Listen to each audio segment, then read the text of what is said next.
tal? Estamos en un nuevo capítulo de Periodismo Puro y Sin Apuro, el programa quincenal periodístico de mi canal de YouTube.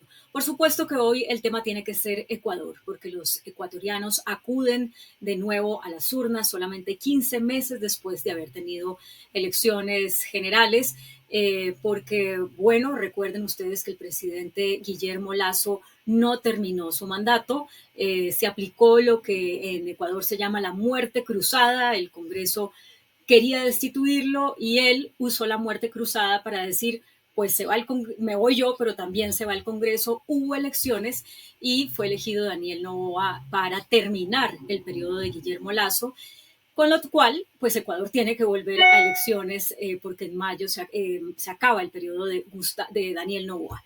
Entonces, para analizar qué es lo que puede pasar, si va a haber continuidad o si va a haber cambio, estamos con tres personas muy calificadas que conocen la realidad ecuatoriana. Ellos son Alfredo Dávalos, consultor político, expresidente de la Asociación Latinoamericana de Consultores Políticos, director en Ecuador del programa de consultoría política y gestión de gobierno de la Universidad de San Francisco de Quito, que ahora está a cargo de la Universidad de Murcia. Es mexicano que vive en Ecuador. Alfredo, bienvenido. Muchas gracias, Claudia. Qué gusto estar contigo. Y un saludo a toda la gente que bueno, está presente y nos sigue. Muchas gracias. También nos acompaña la asambleísta Gisela Garzón Monteros. Ella es asambleísta por la provincia de Pichincha y es representante del movimiento Revolución Ciudadana, que es el líder de este movimiento, es el expresidente Rafael Correa. Ella es licenciada en Comunicación Social. Bienvenida, asambleísta Garzón Monteros. Gracias a ustedes por la invitación. Un gusto, Claudia, compartir en este espacio. Y pues bueno, analicemos lo que se viene, que es importante para el país. Muchas gracias. Y también está con nosotros Gabriel Hidalgo Andrade. Tiene 15 años de carrera como docente del Instituto de Altos Estudios Nacionales, 18 años como columnista en análisis político, es constitucionalista, politólogo, autor de 14 libros sobre política y derecho. Bienvenido, Gabriel.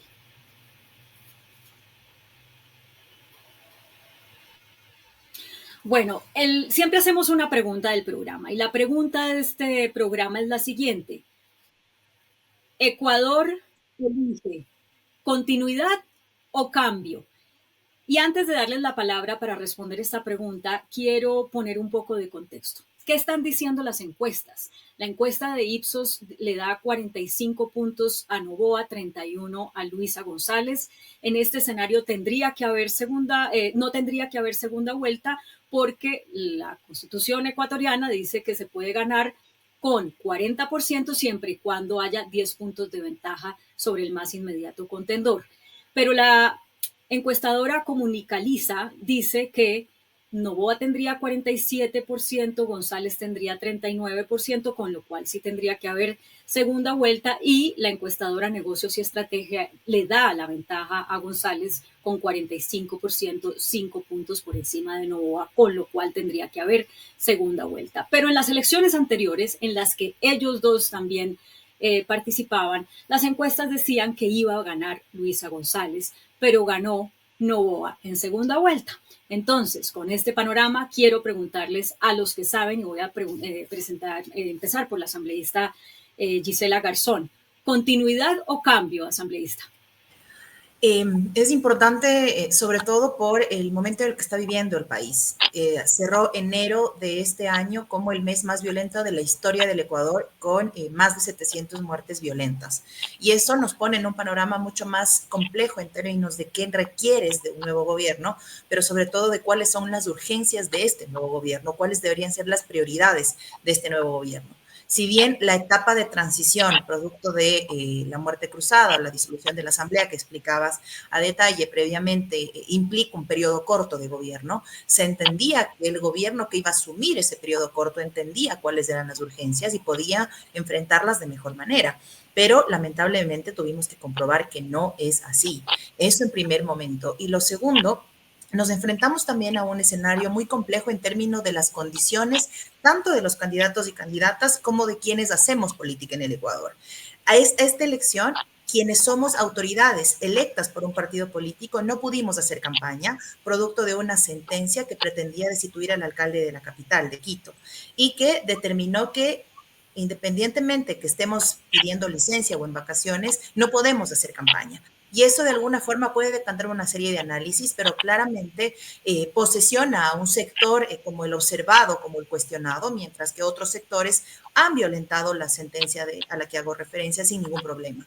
Entonces, en medio de toda esta cancha inclinada y de la problemática del país, que además, digamos, se profundiza con el tema eléctrico y una serie de temas adicionales, una crisis energética que compartimos, digamos, con Colombia y demás, por supuesto que hay que cambiar el timón, porque no es una cuestión únicamente de persona, tiene que ser una cuestión de proyecto y de proyecto ideológico, porque caso contrario, replicaremos los mismos problemas y las mismas formas de conducción de gobierno que se han venido dando en los últimos gobiernos.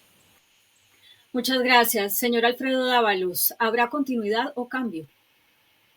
Y bueno, Claudia, como te decía yo hace rato, es un resultado incierto. Tú señalabas tres encuestadoras, hay una cuarta que de parte también de la empresa del ex candidato Jan Topic, donde también Luisa González está arriba 2 puntos, por ejemplo, es importante también señalar. Hay otras también donde Luisa está también liderando. Mira, es realmente, Macondo se queda corto, ¿no? Ya el asambleísta Garzón decía algunos temas, porque efectivamente a ciertas autoridades se les ha tratado de alguna forma, y yo en algunos casos, desde la Embajada de México, digo, se ha, ¿cómo se llama?, de alguna forma legalizado, entre comillas, las ilegalidades. Entonces, claro, pareciera que la vara está contra algunos. Pero vale la pena decir, Claudia, que hay unos elementos en el imaginario muy interesantes.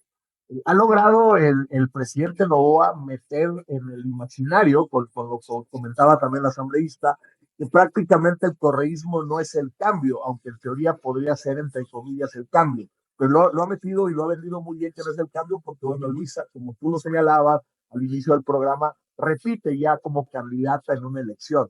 Por otro lado, también dice, bueno, ellos ya gobernaron 10, y es curioso, 10 años, ¿no? Y es curioso ver también cómo algunos encuadres que ha manejado muy bien el gobierno es presentar a Noboa como ese antipolítico, anticandidato. Ellos son los malos, yo soy el bueno, ¿no? Insisto, a pesar de que estén pisoteando la ley, y a pesar de que no han dejado posicionar a la vicepresidenta, pero han logrado manejar muy bien ese encuadre. La asambleísta señalaba algunos elementos que son de terror, ¿no? Los muertos en enero, el tema de la crisis energética, y uno dice, bueno, ¿qué está pasando con la gente? Me parece que está haciendo falta una investigación profunda de parte de las organizaciones políticas para poder entender, porque todo eso que nos contaba pareciera que pasó a ser parte de el paisaje urbano. O sea, hoy pareciera que los ecuatorianos tristemente nos acostumbramos a vivir con todos esos males, y creo que eso es lo grave. Entonces, insisto, un resultado inesperado, totalmente peleado, una ley en todos los aspectos, no solo la Constitución, el Código de la Democracia, algunas autoridades a favor del mismo presidente que no está respetando algunos temas, y del otro lado, insisto, un encuadre que no ha logrado vender al correísmo como el cambio, ¿no? Como el cambio, como la esperanza, ¿no? Eso vale la pena analizarlo, porque al final no se logró.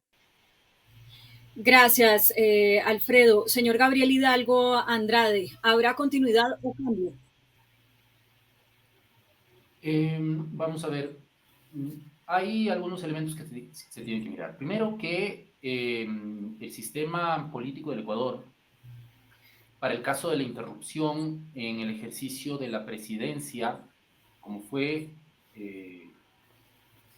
la disolución anticipada de poderes representativos, que aquí se le llama popularmente como muerte cruzada, quien llegue a reemplazar a ese presidente, que es el caso de Guillermo Lasso reemplazado por Noboa, quien llegue a reemplazarlo, lo reemplaza en su mismo periodo. Con lo cual Noboa, el presidente Noboa, no está en ejercicio de su periodo, está culminando el anterior. En ese sentido lleva año y medio o un poco más en ejercicio del poder. ¿Hay continuidad en sentido institucional? Sí, porque no se espera de él, si es que ganara la presidencia, que no renovara su apuesta institucional, su gabinete, sus operadores políticos. No se espera. Podría cambiar el número de legisladores o incluso las caras, los nombres en el legislativo, y en un sistema presidencialista como el Ecuador, ahí hay cambios. Hay cambio en términos gubernativos, presidenciales. Hay continuidad, perdón, sí. Podría haberla. Hay cambio en términos de relación ejecutivo-legislativa. Habría cambio, yo diría, podría haber cambio. Pero, ¿qué circunstancias no institucionales pueden marcar la ruta del cambio? Que hay una situación de crisis energética que todavía no se ha resuelto, que se ha resuelto a propósito de la coyuntura electoral.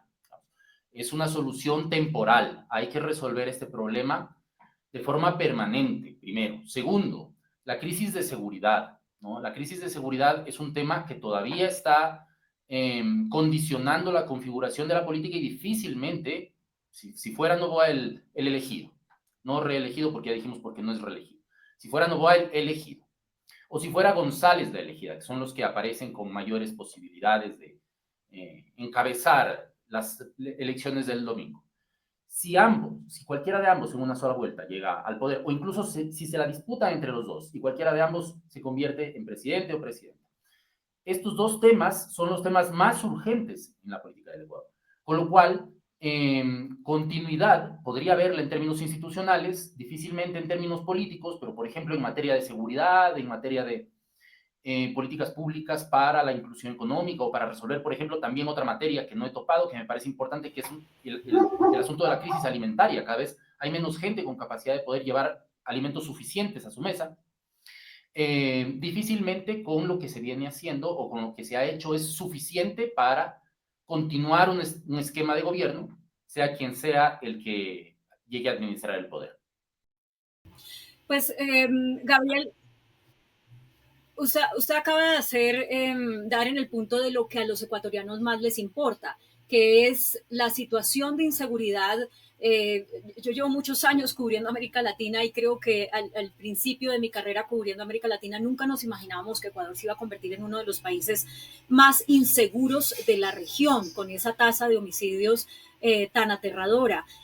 Pero por eso justamente es que los ecuatorianos dicen, no, o sea, no estamos, todavía no nos hemos acostumbrado a eso, a pesar de algo que mencionaba Alfredo hace unos momentos, como que al ecuatoriano le sigue simbrando mucho el hecho de estar en una situación de inseguridad con la que hace 10 años o 15 años pues no vivía. Pero por otro lado, y usted lo mencionó muy bien, la situación económica, la contracción de 1,5% en el último trimestre del año pasado y lo que eso implica en materia pues, de las pérdidas para la economía y para los ecuatorianos de todos los niveles. Entonces vamos a hablar de esos dos temas, les propongo. ¿Quién? Y yo sé que hay 16 candidatos, pero creo que lo sensato a esta altura es hablar solamente de los dos punteros. ¿Quién de estas dos personas, Luisa González, que representa estas ideas del correísmo, y el señor Daniel Noboa, que ya han visto cómo maniobra, ha declarado al país en un estado de conmoción interior, no me acuerdo el nombre técnico cuál es, ¿quién puede manejar realmente mejor a satisfacción de los ecuatorianos esa situación de inseguridad y esa situación de crisis económica? Asambleísta. Es una gran pregunta porque me parece que permite evidenciar lo que han sido los últimos 3 gobiernos con una total falta de equipo para administrar lo público. No es lo mismo gerenciar lo privado que administrar lo público. Y lo que le decían a la gente es eso. Nosotros hemos generado empleo, manejamos algo privado, somos empresarios o tenemos un banco, en el caso del gobierno de Guillermo Lasso, pero llegando al gobierno, administrar lo público tiene una visión completamente distinta. Y ese es quizás uno de los principales problemas, digamos, problemas para quienes vemos la política desde otra perspectiva y de las ventajas para quienes la ven desde el centro hacia la derecha. Porque lo planteaban en su momento, por ejemplo, que el Estado ecuatoriano era extremadamente obeso. Y entonces había que recortar todo lo posible. Pasado un momento, pasadas situaciones como la pandemia, por ejemplo, hacían falta doctores, hacían falta especialistas, es decir, y hacían falta especialistas en el sector público, además, porque la gran cantidad de personas se atiende en ese sector. Es decir, había un contraste allí, incluso del ejercicio de gobierno, con una falta de equipo para administrar lo público. Y me parece que eso también ha caracterizado el gobierno de Daniel Noboa. Por eso la alternativa, más allá de que es parte de mi organización política, la alternativa de tener un equipo que entienda la administración pública es indispensable en este momento. Atender la inseguridad no es solo dotar de más armamento a la policía. Atender la inseguridad es generar mejores condiciones educativas, mejores condiciones de acceso al empleo, y sin embargo eso no ha ocurrido. Estamos, de acuerdo al Instituto de Estadísticas y Censos de nuestro país, en una situación con los índices de pobreza similares a la pandemia. Entonces, no hemos logrado acortar, más bien se han profundizado las brechas de desigualdad, y eso explica por qué las zonas con más complejidades en materia de la seguridad son las zonas donde mayor empobrecimiento existe. No se han implementado mejores condiciones educativas, no hay más escuelas ni hay más cupos, y tampoco se ha atendido la deserción escolar que viene siendo sostenida desde la pandemia. Es decir, hay una serie de elementos que, si bien se arrastran desde anteriores situaciones graves, tampoco se han atendido como corresponde. Sin embargo, el país se endeuda y firmó hace unos meses una nueva carta de intención con el Fondo Monetario, donde hipoteca el futuro económico de nuestro país, al menos en los próximos años. Entonces, hay una serie de elementos adicionales que tienen que ser entendidos, que por supuesto en el cotidiano, en el diálogo ciudadano de todos los días no están, pero que en quienes leemos este tipo de temas o los enfrentamos, queda claro cuál es la opción. No podemos volver a enfrentar una situación tan grave o pretender enfrentar una situación tan grave, que además es una crisis institucional de nuestro país, con quien no entiende la política, con quien no entiende el ejercicio del gobierno, con un equipo que fortalezca el Estado. Ya tenemos, digamos, claros cuáles son los resultados de quienes no creen en el Estado y no lo conforman como corresponde y lo sostienen. Y entonces la otra cara de la moneda puede ser el resumen y la solución, mejor dicho, a lo que estamos enfrentando. Entiendo. Señor Dávalos, ¿quién puede enfrentar mejor esto? ¿Quién puede darle más respuesta a los ecuatorianos, mejor respuesta a los ecuatorianos en estos dos temas que más preocupan, inseguridad y crisis económica? Bueno, pues me sumo a lo que señalaba la asambleísta, el correísmo, por ejemplo, los 10 años que gobernó, pudo controlar el crimen organizado. Recordemos que desde Lenin Moreno hasta la actualidad, y sobre todo el Lenin Moreno y Guillermo Lazo, fue donde empezaron las crisis carcelarias y unas crisis brutales, ¿no? Yo coincido contigo, Claudia, hace 20 años, 15 años, Ecuador era considerado a nivel Latinoamérica una isla de paz. O sea, venir a Ecuador era un país donde uno podía tranquilamente circular, estar. Hoy podemos decir que hay 3 ciudades en el Ecuador que están consideradas de las más peligrosas del mundo, incluso superando a Tegucigalpa, superando la misma Sinaloa, o sea, superando ciudades y regiones o provincias de otros lados, ¿no? Donde es complejo, ¿no? Entonces, se ha logrado vender también muy bien la idea de que el correísmo es igual al narcotráfico, ¿no? Recordemos también que el presidente Correa logró de alguna otra forma también desarticular ciertas bandas criminales, ciertas pandillas, y es también curioso porque cuando se han escapado los distintos capos de los cárteles y del crimen organizado, no fueron en la época del presidente Correa, ¿no? Entonces, coincido también el tema del desquebrajamiento social. Yo creo que hoy hay un desquebrajamiento social, el tejido social está totalmente destruido, y efectivamente hoy una de las grandes problemáticas, que además eso también era reflejado en las distintas encuestas, además del tema de la inseguridad, es lo que yo llamo, que ya fue señalado también, como la economía del hogar. O sea, es como eso que no me permite a mí poder llevar ni el plato de comida, pero tampoco poder pagar si tengo que pagar un arriendo o si tengo que pagarle hoy. Esas son todas las cosas que está pasando en el caso del Ecuador, y tengo que pagarle hoy a la persona que me prestó también de forma ilegal, los bien llamados chulqueros, o esa gente que presta por debajo, que no son instituciones formales, pero que al final también se convierte en una crisis compleja, porque como no le pago, pues termina esta gente, pues de alguna otra manera amenazando la vida de todas estas personas que hoy han apostado. Y otro tema también importante, Claudio, el tema de los migrantes. En el gobierno de Daniel Noboa es uno de los gobiernos donde han salido más migrantes en la historia del Ecuador. Claro, hoy hemos tenido el regreso por las políticas del presidente Trump, ¿no? Pero es importante señalar que cuando más migración ha existido, incluso superando la crisis del año 99 en la misma Watt, es en este momento, ¿no? Entonces, es un panorama como muy desalentador, pero te digo, está tan bien vendido, sobre todo con el tema de la juventud, que hay una muy buena comunicación donde es mostrar a un antipolítico, una especie de antihéroe, que está pegando muy bien, sobre todo con los jóvenes.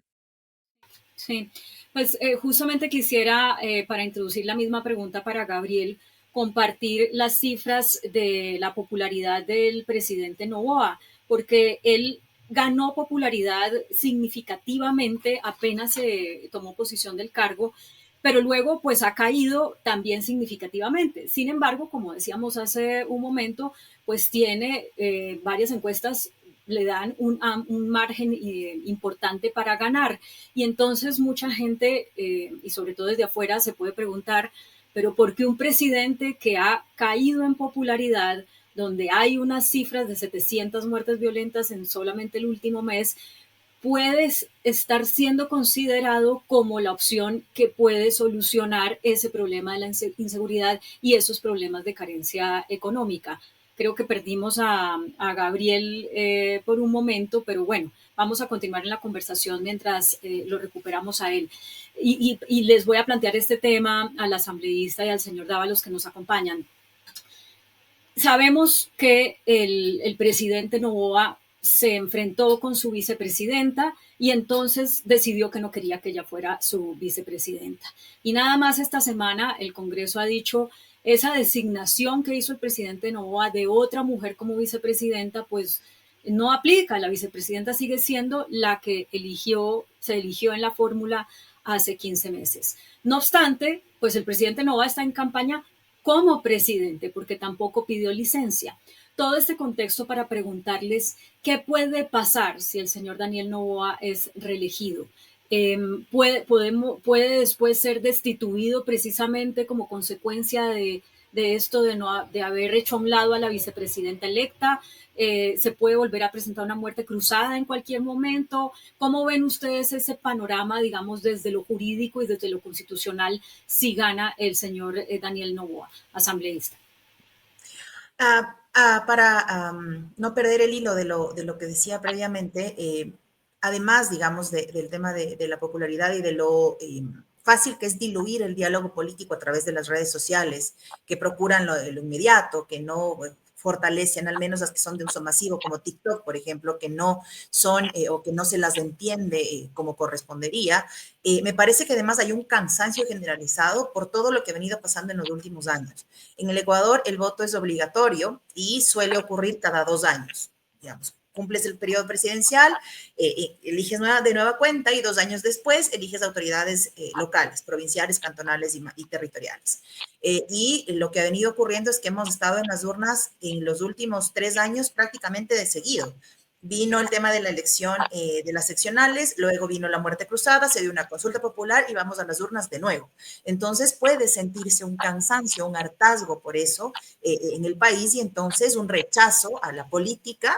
Digamos, nosotros sabemos que el político es la vida misma, pero ese es el discurso que embanderan ciertos sectores que se presentan como no políticos. Yo no soy político, te dice un candidato político, ¿no? Y eso cala en algún sector que por supuesto no está en la cotidianidad como nosotros sí en estos temas, ¿no es cierto? Entonces puede también atribuírsele aquello, esta facilidad para lavarse la imagen con un TikTok de 30 segundos, pero haber enterrado a inicios de este año a 4 niños, digamos, asesinados y que tienen en Guayaquil y que estuvieron a cargo o que fueron retenidos por las Fuerzas Armadas. Es decir, fue muy sencillo lavar la imagen de esta manera, a pesar de la exigencia de varios sectores porque esto no se muera.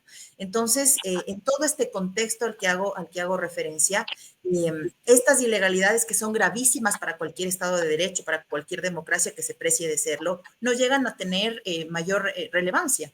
El tema de la vicepresidenta Abad, con quien tengo abismales diferencias políticas, ella ha cuestionado el feminismo, la participación política de las mujeres y demás, al final del día está electa.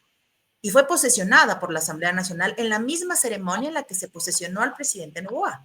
Y no hay hacia dónde perderse en términos de quién debe asumir la sucesión presidencial. La Constitución es clara, además, en cuanto a el encargo, a la licencia para que pueda hacer campaña, y a diferencia del 2020, que la normativa era distinta en materia electoral en el Ecuador, ahí era una posibilidad pedir licencia, hoy es una obligación. Cambiamos el verbo podrá por el verbo deberá en términos de la licencia para hacer campaña, bajo la premisa que hay una inequidad de condiciones entre el candidato que no ejerce el gobierno y el que sí lo está haciendo. Tampoco. Alegaron una figura de fuerza mayor que tampoco cabe en nuestra normativa, como la han presentado desde el área jurídica de la presidencia. Y sin embargo, hay un silencio total de las autoridades que deberían hacer el control, tanto el control electoral como el control sancionatorio electoral, que son dos instancias distintas. Entonces, en todo este contexto de una serie de vulneraciones, por supuesto que van a quedar precedentes, pero que van a poder ser subsanados conforme la decisión electoral de mañana, y si es que llega a haber una segunda vuelta también, porque si es que se mantiene el mismo gobierno, entonces no habrá pasado nada y seguirán las vulneraciones a la ley. Pero hay temas que no prescriben. Yo leía varios análisis respecto a que si la vicepresidenta, entre comillas, encargada, asume algo que no le corresponde y se arroga funciones, podría cometer un delito que no prescribe. Entonces, son de las cosas que van a tener que evacuarse conforme la decisión electoral, pero que no pueden quedar por fuera del debate porque son vulneraciones a la ley que no pueden o no deberían volver a pasar. Gracias. Recuperamos a Gabriel y justamente, Gabriel, antes de que te perdiéramos, te iba a dar la palabra para preguntarte cómo se puede explicar que un presidente que ha perdido la popularidad, que ha perdido Daniel Noboa después de haber comenzado su gobierno con un repunte importante en popularidad, tenga tantas opciones de ganar. Y además, cómo en un contexto en que están cuestionadas sus decisiones, como la de haber hecho a un lado a la vicepresidenta electa, haber nombrado otra, no haberse declarado, no haber pedido una licencia para poder hacer campaña. ¿Cómo se explica eso? Sí, decía que lo segundo porque nuestros países con distintas características apuestan por la personalización. Sí, no es tan importante si hay arreglos institucionales que garantizan el funcionamiento de los órganos, de las instituciones, de la ley, de los procedimientos. No, eso no es importante. En países como el nuestro es más importante el gran líder, ¿no? Liderazgo. Entonces, si ese líder se ausenta, alguien ocupa ese espacio. Pues tenemos una herencia de personalización a la política latinoamericana presente en la impronta del funcionamiento de la política. Nos gustan mucho los liderazgos en cuya personalidad avasalladora podemos sentirnos identificados en sistemas institucionales modernos, democráticos. La confianza no es en las personas, es en las instituciones. Bueno, entonces, ¿por qué no fue predecible la licencia? Porque el nuestro es un sistema personalista, hiperpresidencialista, y lo sigue siendo, ¿Por qué Noboa arranca con alrededor de un 80% de aceptación y se desploma alrededor de un 30%? Porque no es lo mismo popularidad que intención del voto, son dos cosas distintas. Hay gente que incluso votaría por Noboa sabiendo que no lo está haciendo bien, pero de forma reactiva. Preferiría que siga él a que venga otra persona con enorme resistencia. Es una cosa que les cuesta a los políticos entender. Y no se dan cuenta que la política no es para los políticos. El círculo rojo de la política en los países desarrollados está compuesto por alrededor del 5% de las personas. Ustedes, nosotros, digamos, los medios, los analistas, los académicos, los politólogos, somos el 5%. ¿En dónde está la política?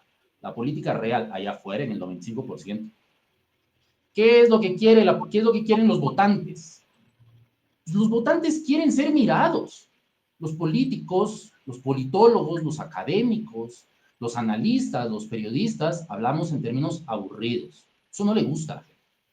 Entonces viene alguien como este presidente joven, ¿no? Casi no habla, y lo poco que habla utiliza un tono sarcástico. Pues la gente dice, este es auténtico. ¿Por qué está escalando en las encuestas González Nave? Es una política auténtica. Es una política que no es política. ¿Por qué Luisa González está estancada en las encuestas? Porque es una política que es muy política, porque a la gente no le gusta la agresión. Eso no les gusta a los políticos escuchar. Creen que en la lucha de clases está el devenir de la historia de los pueblos. Sí, sí, sí, eso en la academia funciona bien, pero afuera, para ganar los votos. A la gente no le gusta el político avasallador, ¿no? Potente, eh, eh, inflado de orgullo y de honor. No, no, eso a la gente no le gusta. Entonces, por eso se entiende que Noboa, incluso haya gente que vaya a votar por Noboa que no le gusta Noboa. Por eso se entiende que ganó Lazo, ¿no? Un banquero, blanco, hombre, machista, conservador, Opus Dei. Era porque la gente, mucha gente no quiso votar por la otra opción. Porque si había una opción de otro tipo, es decir, lo que hay que valorar aquí es que también hay un tipo de voto reactivo. La gente va a votar, podría votar por Noboa a pesar de Noboa. Y eso permitiría explicar por qué tiene enormes posibilidades. Porque la gente quiere darle continuidad. Porque la gente dice, hay muy poquito tiempo para los resultados, vamos a darle. Porque la gente no quiere segundas vueltas, no quiere tantas elecciones. Porque la gente quiere estabilidad. Y porque la gente quiere a alguien que no se la pase gritando e insultando como si gritan e insultan sus adversarios. Y eso es la política del siglo pasado. Es la política de la época entre guerras. Muy Oye, antigua, me muy antigua. llama, La política moderna. me llama mucho la atención esta respuesta, Gabriel, porque creo que tal vez habla mucho de un momento político particular del Ecuador, porque si nos fijamos, digamos, en lo que acaba de pasar en los Estados Unidos, pues la gente sí quiere esa política confrontacional y que insulta, que bueno, pero ese es parte de otro análisis, pero de pronto es que Ecuador está marcando un contraste. Con respecto, por ejemplo, a Argentina también, donde vimos el triunfo de Milei, en qué condiciones se dio. Pero bueno, voy a ir cerrando ya y voy a empezar con Alfredo para hacerles esta última pregunta que nos sirva de mensaje final de cada uno de ustedes para nuestra audiencia. ¿Qué tanto pesa en la política del Ecuador y en el voto de los ciudadanos ecuatorianos el expresidente Rafael Correa? Sabemos que Luisa González es, digamos, la heredera, que él es su padrino, eh, pero vemos cómo le fue en la anterior elección, no sabemos cómo le va a ir en esta. Y uno se preguntaría, si no le va mejor es porque Rafael Correa tiene un tope y le termina restando a ella las posibilidades de, digamos, sacar votos en el no correísmo, o si gana es definitivamente porque la fuerza del presidente Rafael Correa es del expresidente Rafael Correa es la que le ha permitido ganar. Alfredo. Mi estimada Claudia, y bueno, ya lo señalaba Gabriel, yo creo que hay que entender, por ejemplo, en elecciones anteriores, que señalaba también la asambleísta, que hemos pasado de una elección a otra. En las seccionales, por ejemplo, si la figura del presidente Correa, muchos alcaldes y prefectos no hubieran ganado. Hay que recordar que ellos tienen más o menos un 25-30% de voto duro, ¿no? El problema es que en las elecciones no les ha alcanzado en la segunda vuelta, pero hay un dato, Claudia, que es bien interesante y que poca gente analiza. La campaña anterior, Luisa González en primera vuelta gana casi con el 33% de los votos, o sea, un poquito más del voto duro del correísmo, que es el 3% o 4%, habría que ver de dónde viene. Pero fíjate, en la segunda vuelta es bien interesante porque termina llegando al 48%, o sea, quiere decir que casi un 15-18% más termina votando por Luisa González, que lógicamente ese es un voto prestado. Pero ahí es donde fallan a veces las organizaciones políticas de entender si Luisa González tiene su propio capital político, insisto, tienes un 18% más, y tiene que ver también con lo que dice Gabriel. Yo estoy votando a lo mejor por Luisa, ya no estoy votando por el presidente Correa, estoy votando también contra Novoa, o sea, hay un tema también aquí, tú sabes, hay un voto a favor muy duro a favor de Novoa, pero hay un voto que también, como bien señalaba Gabriel, es voto contra Correa, ¿no? No es a favor de Novoa, contra Correa. Y además es un voto que se ha venido dando en distintos de nuestros países de América Latina y también en la última elección de los Estados Unidos, ¿no? Voto contra él, el que en vez de favor, por ejemplo, que Estados Unidos, Kamala Harris, ¿no? Entonces sí, yo creo que es muy interesante entender porque los nombres, las marcas, Rafael Correa, López Obrador, Lula da Silva, Javier Milei, estas marcas, Donald Trump, terminan pesando mucho más que la propia marca partidista. Tú a estos personajes, o estos políticos, o estos presidentes, los podrías cambiar, los expresidentes de color y de marca,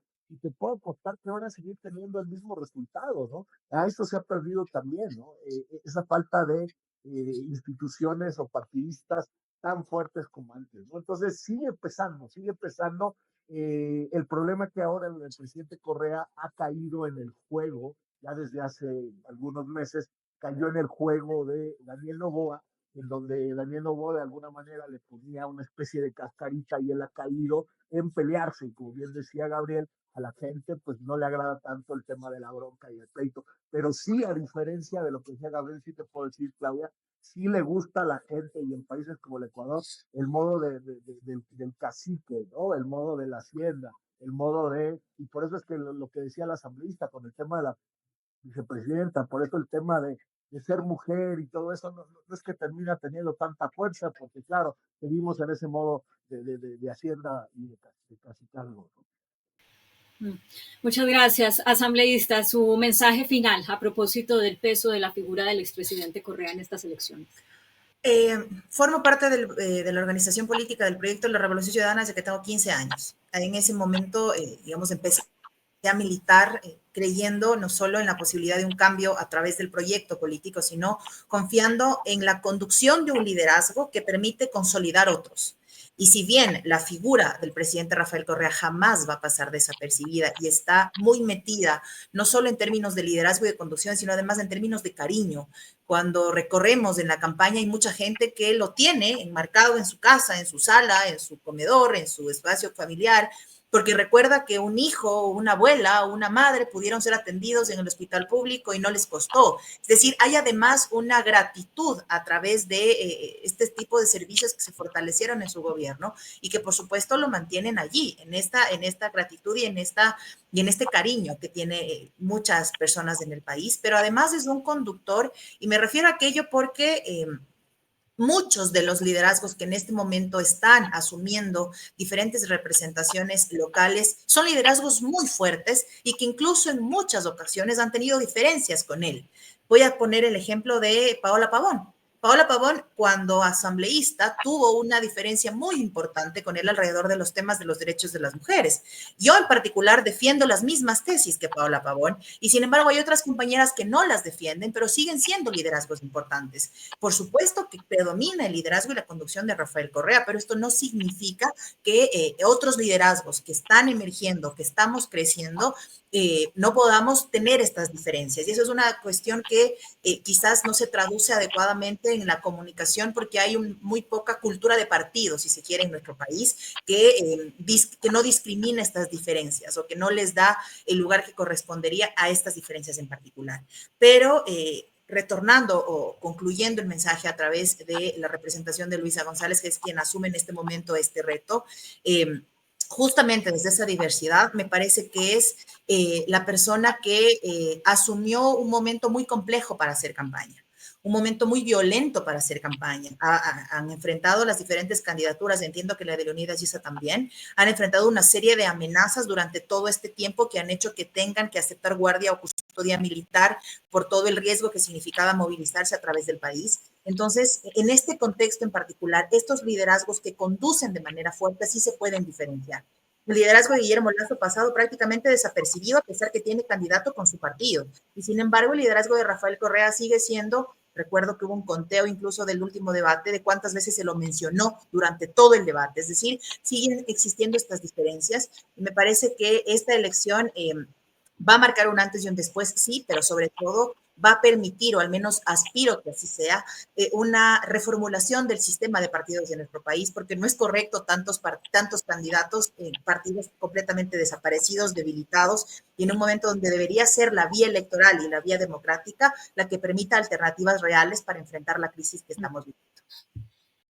Gracias. Gabriel, te corresponde cerrar con un mensaje final sobre este tema, la presencia, el legado, la influencia más bien de Rafael Correa en la campaña. Ya. Rafael Correa es determinante en la Revolución Ciudadana y en cualquiera de las 3 últimas presidenciales en el país.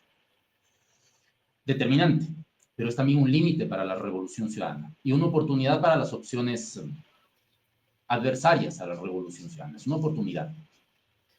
Si realmente la Revolución Ciudadana quisiera ganar las elecciones, prescindiría un poco de Rafael Correa para ganar el voto afín a su posicionamiento ideológico, pero que no le gusta a Rafael Correa. Es decir, nadie dice que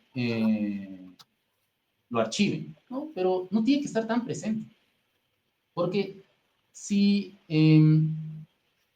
la finalidad es apelar a la nostalgia, podría apelarse a la nostalgia, además de incorporar nuevos elementos de campaña. Si a Luisa González se le permitía ser un poco más ella y un poco menos Rafael Correa, hubiera tenido más oportunidades, que las está perdiendo. Tiene un enorme caudal electoral, podría ganar incluso en primera vuelta en esta misma elección, todavía no lo sabemos, pero la hubiera tenido más fácil, hubiera mejorado sus condiciones electorales si hubiera prescindido un poco de la imagen de Rafael Correa. Si fuera cierto que al interior de la Revolución Ciudadana hay procesos de reconocimiento de liderazgos alternativos al de Rafael Correa, la presidencial hubiera sido Paola Pavón, pero no lo fue. Fue alguien que es un equivalente femenino a Rafael Correa, que además no lo hace tan bien. Solo Rafael Correa es Rafael Correa. ¿Por qué Rafael Correa conquistó la presidencia en el 2006 y se posesionó en el 2007? Porque fue apoyado por 35 distintas organizaciones de izquierda militante. En el 2018 él consiguió casi el 60% del electorado y empezó a desplomarse y nunca se recuperó. No se recuperó precisamente porque se trata de este tipo de liderazgo que cíclicamente ocurren en la región. Milei es una excepción, Bukele es una excepción. En países personalistas como el nuestro. Son excepciones. Ya. Y luego, cíclicamente aparece alguien con un liderazgo más tolerante, más pluralista, y otra vez. En los Estados Unidos aparece Trump como una excepción. Y es posible que ellos inauguren el ciclo político personalismos y otro tipo de liderazgos más tolerantes, ¿no? Entonces, la próxima elección tal vez no sea Marco Rubio, porque responde más o menos al mismo estilo de liderazgo, pero puede ser un demócrata. Y después vendrá Marco Rubio, y así se inauguran, porque así funciona la historia de la humanidad. Está compuesta por ciclos. Y estos ciclos, más o menos extensos, más o menos largos, demuestran que la historia que no se conoce tiende a repetirse. ¿Cómo hacer para que la historia de éxito de la Revolución Ciudadana se repita? ¿Apelando al modelo que ya se agotó de, digamos, concentración de la política y personalismo? No, a mí no me gusta nada la Revolución Ciudadana, tengo que decirlo paradójicamente, pero vamos a hablar en nombre de la verdad. Si es que la Revolución Ciudadana hubiera apostado por ganar las elecciones, hubieran permitido a esa señora que además de, con su acento manabita y su apariencia de mujer noble, de mujer afable, hacía una campaña a ella. Hay tantos actores de la organización de campañas participando en su estrategia electoral que ya no se sabe, es una campaña sin mando centralizado. Entonces, eso debilita muchísimo sus opciones, ¿no? Están los Alvarado, está creo que Decio Machado, también el otro día lo vi digamos en las redes, lo vi a Casado, Fernando Casado me parece. Si todos están tomando, Rafael Correa en Bélgica, vamos a ver, tenían que dejarle a ella, y ser ella además, y ser ella. Entonces, insisto, Rafael Correa es decisivo, absolutamente decisivo. Rafael Correa no inventó el correísmo. El correísmo es un fenómeno anterior, posterior, superior, ¿no? Que lo rastreemos hacia atrás en Bucaram, digamos en los Bucaram, en Abdalá Bucaram, luego en Asad Bucaram, luego en Averroes Bucaram, y antes en Velasco Ibarra, y antes en Neptali Bonifaz, y antes. Entonces, si este voto duro que se le llama queda desocupado, vendrá alguien más y ocupará ese 22, 26% del voto populista que corresponde a ese segmento del electorado. Vendrá alguien más. Porque esto es de ciclos, y si en este ciclo la Revolución Ciudadana no recupera el poder, tendrá que apostar por un nuevo ciclo o volver a pensar en que se recupere el ciclo digamos, del político, digamos, personalista, con un liderazgo fuerte, férreo, sólido, y eso no sabemos cuándo llegue a pasar. Pues Gabriel, muchísimas gracias. Obviamente con todo esto que has dicho al final quedan un montón de puntos desde donde tendríamos que volver a empezar la conversación y hacer un análisis más histórico como lo has planteado, pero por ahora se nos acaba el tiempo y realmente quiero agradecerles porque nos han dado un panorama bastante amplio con un montón de elementos para que podamos entender qué es lo que está en juego en las elecciones de este domingo en Ecuador y respondernos algunas preguntas que a veces desde como observadores externos no logramos comprender por qué la respuesta es, por ejemplo, volver a tener el presidente que no ha dado los resultados que se querían, etcétera, etcétera. Pero bueno, muchísimas gracias a Alfredo Dávalos, a la asambleísta Gisela Garzón Monteros, a Gabriel Hidalgo Andrade por esta conversación. Y a ustedes también, muchísimas gracias por acompañarme en Periodismo Puro y Sin Apuro. Recuerden que pueden suscribirse a mi canal de YouTube, Claudia Palacios Oficial, para que les lleguen las alertas de este y de otros contenidos. Y un saludo al pueblo ecuatoriano en un día decisivo para su democracia. Hasta la próxima.